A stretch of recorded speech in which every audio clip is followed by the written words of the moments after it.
நண்பர்களுக்கு வணக்கம். நான் உங்கள் இம்மானுவேல். தற்பொழுது சுழற்சியானது தெற்கு இலங்கை மற்றும் அதனை ஒட்டியிருக்கக்கூடிய கடல் பகுதிகளிலிருந்து குமரி கடல் பகுதிகளை நோக்கி நகர்ந்து வருகிறது. அதனால தான் பார்த்தீங்கன்னா, டெல்டா மாவட்டங்கள்ல குறிப்பாக நாகப்பட்டினம் சுற்று வட்டார பகுதிகள் உட்பட நாகப்பட்டினம் மாவட்டத்தினுடைய பல்வேறு இடங்களிலும் வலுவான மழை பதிவாகி இருப்பதாக நமக்கு டேட்டாஸ் எல்லாமுமே கிடைத்திருக்கிறது. இன்றைக்கு தேதின்னு பார்த்தீங்கன்னா 17/11/2025. இப்பொழுது நேரம் இரவு 11:26 மணி ஆகுது. இந்த நேரத்துல தான் இந்த காணொளியை நான் பகிர தொடங்கி இருக்கிறேன். அதாவது பதிவு செய்ய தொடங்கி இருக்கிறேன்னு சொல்லலாம். இதுவரையில பார்த்தீங்கன்னா நாகப்பட்டினம் நகர பகுதிகளில் 85 மில்லிமீட்டர் அளவு மழை பதிவாகி இருப்பதாக நமக்கு டேட்டாஸ் எல்லாமே கிடைத்து விட்டது. அது மட்டுமல்லாது தோப்புத்துறைன்னு ஒரு பகுதி ஒன்று இருக்கு. நாகப்பட்டினம் மாவட்டத்தினுடைய தெற்கு பகுதி தான் அது. அந்த இடத்துல கிட்டத்தட்ட 124 மில்லிமீட்டர் அளவு மழையும் பதிவாகி இருக்கிறது. இப்ப சுழற்சி தெற்கு இலங்கை மற்றும் அதனை ஒட்டியிருக்கக்கூடிய கடல் பகுதிகளிலிருந்து குமரி கடல் பகுதிகளை நோக்கி நகர இருப்பதன் காரணமாக இந்த கன்வர்ஜென்ஸ் கொஞ்சம் அப்வர்டா ஷிஃப்ட் ஆகும் அப்படிங்கிறது என்னுடைய எக்ஸ்பெக்டேஷன். இத்தனை வருஷமா நம்ம வானிலையை தொடர்ந்து பின்பற்றி கொண்டு இருக்கிறோம். ஸோ அந்த ஒரு எக்ஸ்பீரியன்ஸ்ல தான் சொல்றேன்.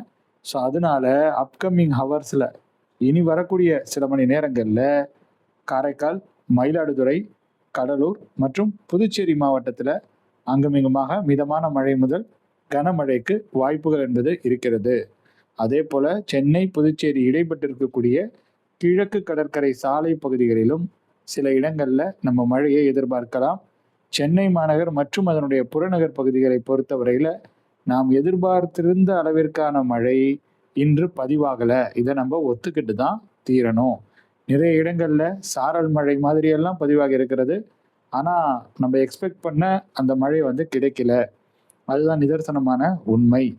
நெக்ஸ்ட் 24 ஹவர்ஸில் கிடைக்க வாய்ப்பு இருக்கான்னு கேட்டிங்கனாக்கா, எந்த அளவிற்கு இந்த சுழற்சியின் தாக்கத்தினால மழை கிடைக்குதோ அதை அப்படியே ஏற்றுக்கொள்வது தான் ஆகச்சிறந்த ஒரு விஷயமாக இருக்கும். அது மிதமான மழையாக இருந்தாலும் சரி, அல்லது வெறும் தூறல் மழையாக இருந்தாலும் சரி, அடுத்த சுழற்சி உருவாகி அதுவும் நகர்ந்து இந்த மாதிரியான ஒரு பாத்து எடுப்பதற்கான வாய்ப்புகள் இருக்கு. இந்த மாதிரியான பாத்துனா எக்ஸாக்டா இதே பாத்து கிடையாது. தென்மேற்கு வங்கக்கடல் பகுதிகள் வரையில அது வருவதற்கான வாய்ப்புகள் இருக்கு. அது தீவிரமடைவதற்கான சாத்தியக்கூறுகளும் இருக்கு. இதெல்லாம் நம்ம ஏற்கனவே டிஸ்கஸ் செய்திருந்த விஷயங்கள் தான். ராஸ்பி அலைவுகளின் தாக்கத்தினால கண்டிப்பா அடுத்து வரக்கூடிய சுழற்சியானது தீவிரமடையும் அப்படிங்கிறதுல எனக்கு மாற்று கருத்துக்கள் கிடையாது. இதெல்லாம் 20ஆம் தேதிக்கு பிறகு வரக்கூடிய நாட்கள்ல நிகழ இருக்கக்கூடிய விஷயங்கள். இன்னும் ரொம்ப நாள் இல்லை, கொஞ்ச நாள் தான் இருக்கு. 22, 23ஆம் தேதிகளின் வாக்கிலேயே அந்த சுழற்சியினுடைய அடுத்த கட்ட நகர்வுகள் தொடர்பாக நமக்கு ஒரு கிளியரான பிக்சர் கிடைச்சிரும்.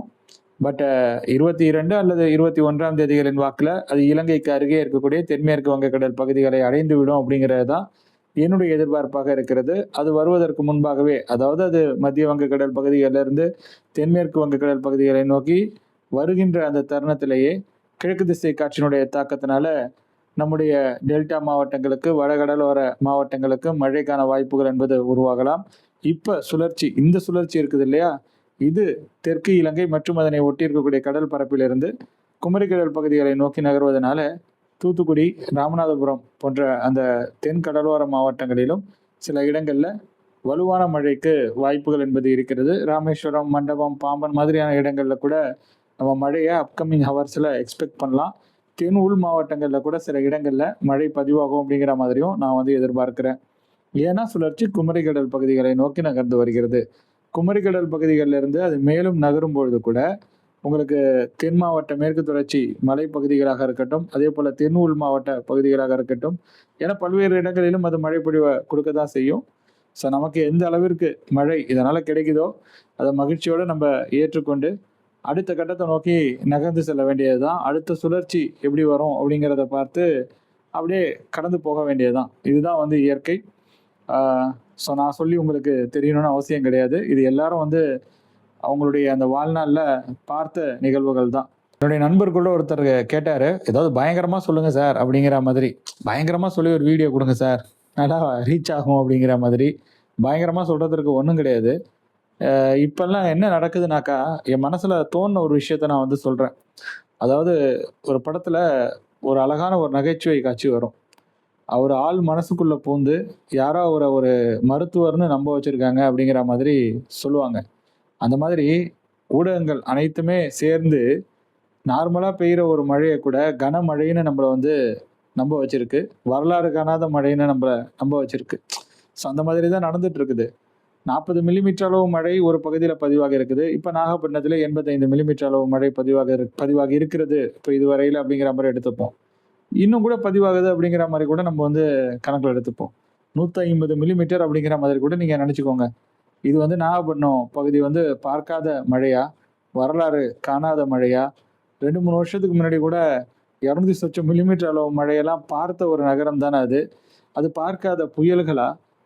எவ்வளோ பெரிய நிகழ்வுகள்லாம் பார்த்த ஒரு நகரம் அது. காரைக்காலா இருக்கட்டும், எவ்வளவு கனமழை பொழிவெல்லாம் நம்ம வந்து பார்த்திருக்கிறோம் வரலாற்றில.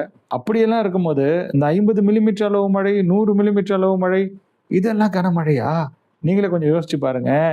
இப்போ உள்ள பசங்க, அந்த குழந்தைங்க, அவங்கலாம் ஸ்கூல் லீவ் விடுவாங்கன்னு சொல்லிட்டு, என்ன மாதிரியான மழை பதிவாகுது, கனமழை பதிவாகும், எப்போ லீவ் விடுவாங்கன்னு சொல்லிட்டு வேணா எக்ஸ்பெக்ட் பண்ணி காத்துட்டு இருக்கலாம்.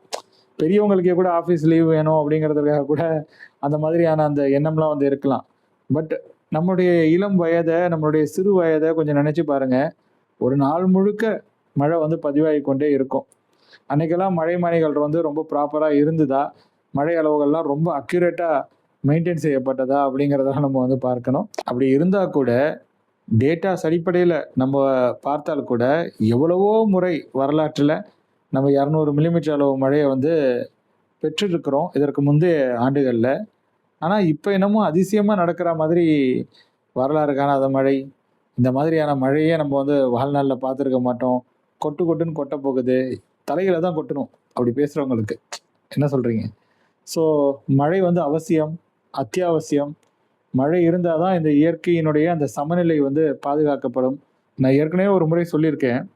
மழைங்கிறது மனிதனுக்காக மட்டுமே இந்த பூமியில பதிவாகல. அத முதல்ல நீங்க வந்து புரிஞ்சுக்கோங்க.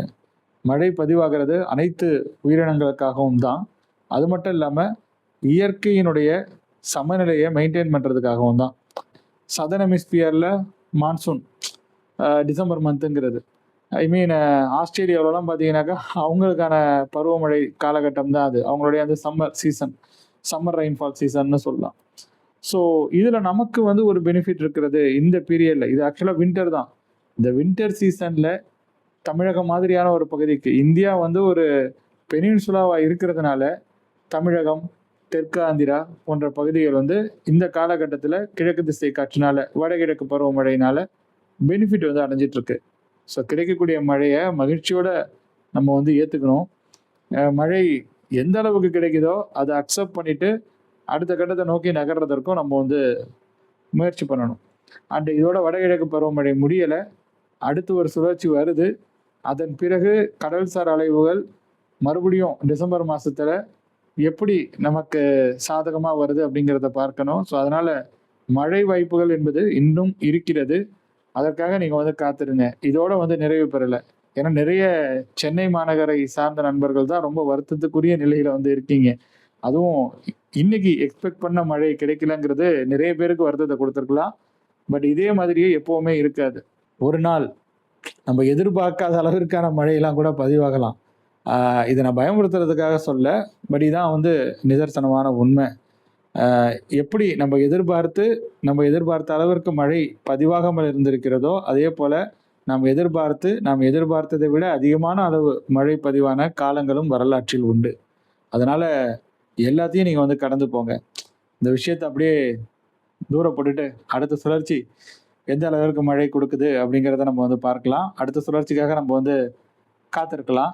இப்போதைக்கு இந்த சுழற்சியால எந்த அளவுக்கு, அதான் நான் ஏற்கனவே சொல்லிட்டேன், அது திரும்ப திரும்ப சொல்ல வேண்டிய அவசியம் இல்லைன்னு நான் வந்து நினைக்கிறேன். அண்ட் அவ்வளோதான் இந்த வீடியோவை பொறுத்த வரைக்கும். இந்த வீடியோ உங்களுக்கு பயனுள்ள வகையில் அமைந்திருக்கும் அப்படிங்கிற மாதிரி நான் உறுதியாகவே நம்புகிறேன்.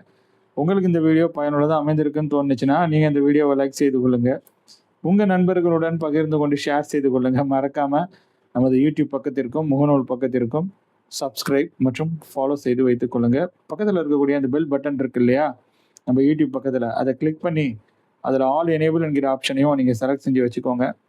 வானிலை தொடர்பான நல்ல தகவல்களுடன், உண்மையான தகவல்களுடன், பயனுள்ள தகவல்களுடன் அடுத்தடுத்து வரக்கூடிய நாட்களில் உங்கள் அனைவரையும் சந்திக்கிறேன். அதுவரையில உங்களிடமிருந்து விடைபெற்றுக் கொள்வது உங்கள் இமானுவேல். நன்றி, வணக்கம்.